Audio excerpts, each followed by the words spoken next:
Now that the Acolyte is completely out, I think it is a good time to let you guys know my verdict on the show. But to start out, I think I need to address the elephant in the room with this show, that being the overwhelming amount of hate it has gotten. I mean, like, seriously. Every single comment section I see that is Star Wars related is almost guaranteed to have someone saying something negative about the Acolyte, and it'll always be the top comment or close to it. I think it is fine for people to speak their minds about things, but I feel like a lot of the hate I'm seeing for this show is so unwarranted. A common word I see being tossed around is wokeolite. I think the word woke in general is such a dumb phrase, and when I see it being applied to a show like The Acolyte, I simply have to scratch my head in confusion. I must be oblivious to a supposed underlying theme that this show apparently is shoving down people's throats, or I just don't know what good Star Wars is. I must be a Disney show or something, because there's no possible reason that I could like this show without being paid off by Disney, right? Well, that's not the case. I don't think The Acolyte is shoving anything down our throats at all. I think it is trying its best to tell a good story and world build an era of Star Wars we have never seen before. I can already see the comments coming, but what about the lesbian witches who give birth to twins? My response to that is that lesbian witches are probably the most normal thing happening in the Star Wars galaxy. I mean, Jabba's whole species was hermaphroditic in Legends until they changed it to where they're asexual now in canon. It really doesn't matter and shouldn't matter what sexuality a person has in a show or movie, as long as their characters aren't terrible, and I don't think these characters were that bad at all. Honestly, if I'm going to be really honest, I didn't really care about them too much to begin with because they didn't really interest me all that much. I don't think the witches were meant to be any more than an important plot point for the show. Now I want to respond to some of the criticisms that I straight up disagree with. This is going to be a hot take, but the Acolyte has not broken the canon at all. I don't know why people keep saying this everywhere. Let's talk about the Adi Mundi argument regarding breaking canon. Adi Mundi's age was never retconned because his age has never been officially known. Did they need to put Adi Mundi into the show? No. I think leaving him out of the show would have avoided this unnecessary controversy, and it feels unneeded to have him in this show. Now, to answer those who think that Adi Mundi's line in The Phantom Menace has been ruined because of the show, I beg to differ. Yes, Adi Mundi was a part of a group responsible for investigating a potential Sith, but he stayed on Coruscant, and as far as we know, he has no idea or proof that the Sith exist. Now, I'm not just going to sit here and say that the Acolyte is amazing and it has no flaws at all, because if that were the case, I don't think nearly as many people would hate it. Let's start with May and Osha. I don't think these two were that compelling of characters. Just like the witches, the twins did not interest me much and were only relevant to the story because of the way they were born. Osha only became slightly more interesting in the finale because she joined Khmer and went all dark side. May, on the other hand, was such a cringe and boring character. A lot of things she says in the show are so cringy, and the show is self-aware about it too, when some aliens in the diner laugh after she tells Master and Dara to fight her. Attack me with all your strength.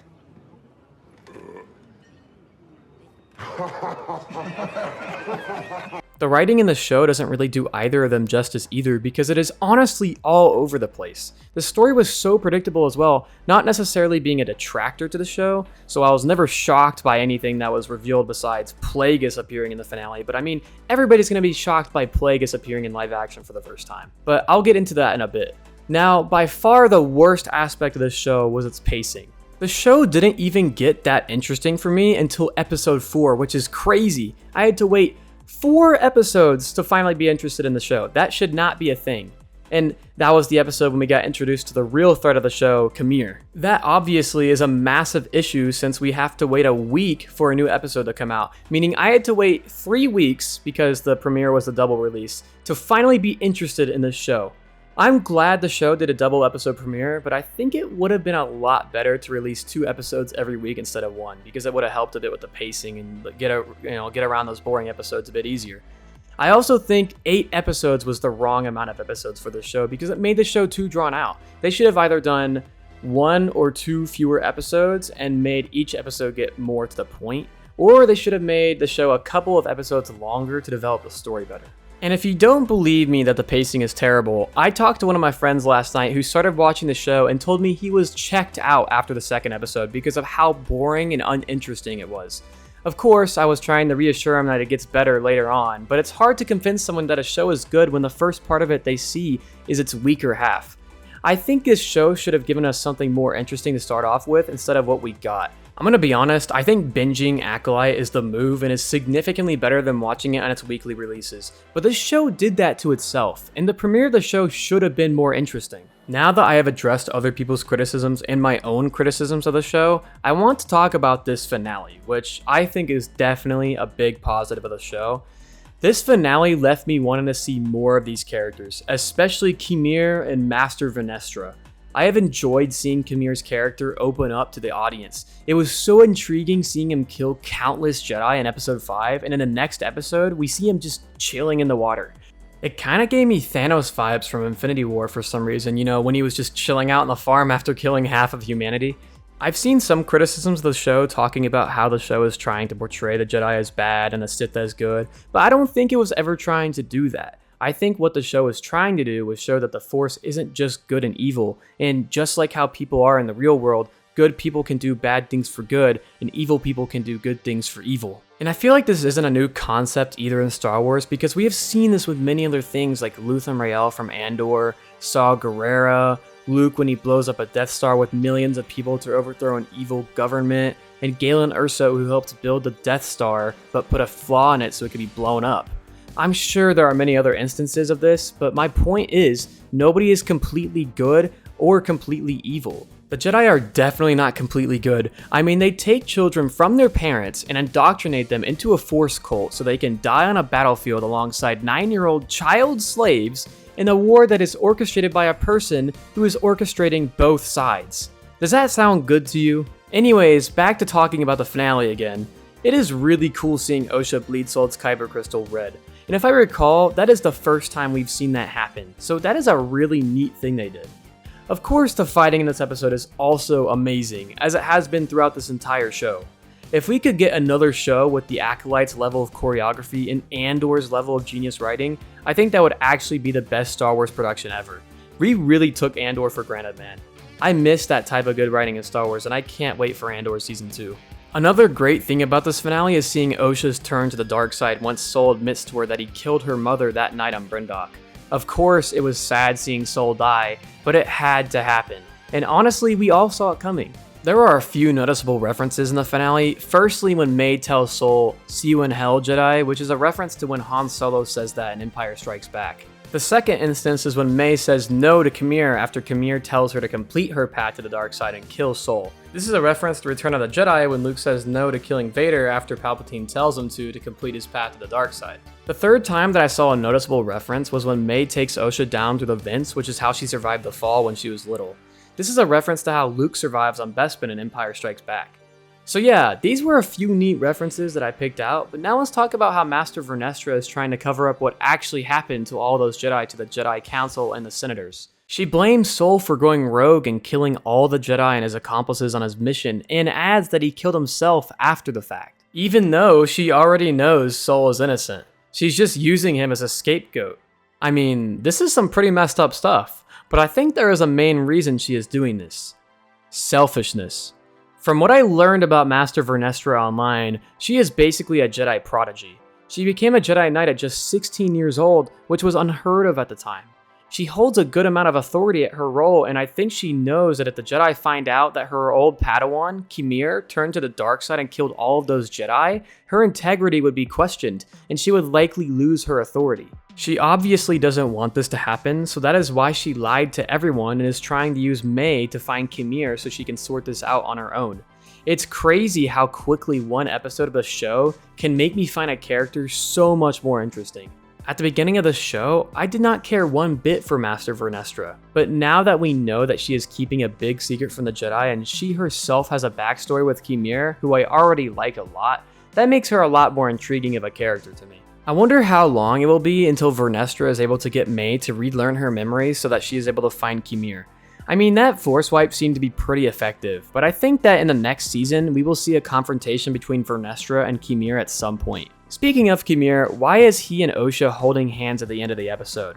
Are they like a dark side couple or something now? That was a bit confusing to me because I didn't know they were close like that. Lastly, Basil is still alive at the end of the show, so I wonder if he will be questioned about what happened on Kofar. He definitely witnessed everything that went down, so is he going to tell anyone or does he just not care? The best explanation I could come up with in my head to cope with the fact that this dude is just out there in the galaxy and knows this extremely sensitive information is that he got knocked out by Kymir's force push in episode 4 and didn't remember what happened when he woke up. Now, let's talk about that really cool thing they did in the finale that has gotten all the fans going crazy. Darth Plagueis appearing for the first time ever. Albeit, it was only for like 5 seconds, but those 5 seconds were probably the most excited I had been during this entire show. It seems like he has been watching Osha and Kymir for a while, and knowing Plagueis, especially after reading his whole book, he definitely has something to do with the twins.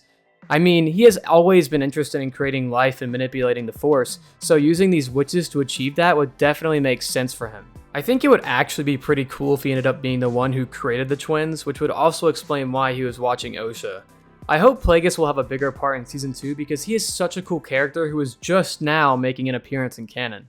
So yeah, despite his flaws, I still think The Acolyte is a decent show that had a few interesting characters, mainly being Sol, Vernestra, and of course Kymir. Sol and Kymir carried the show for its duration, and Vernestra became really interesting at the end. I think it is obvious that this was Leslie Headland's first major project she would be leading, and I'm sure she has learned a lot after this first season of Acolyte. Hopefully next time she'll do a better job with things such as pacing, writing, and dialogue, because I think it could have been much better this season. However, I like how she challenges our ideas of the Force and tries to make something fresh and original, telling a story within a new time period that has original characters. As I said in the previous videos of me discussing The Acolyte, Lucasfilm under Disney has always done a better job telling stories of their original characters compared to legacy characters.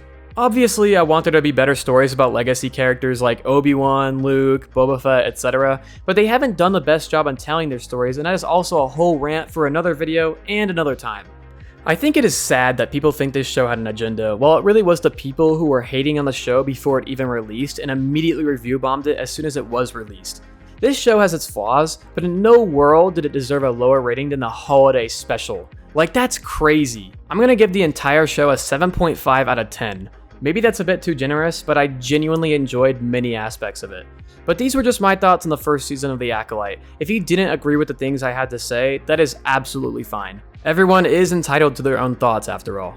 I would like to know what you guys think in the comments down below.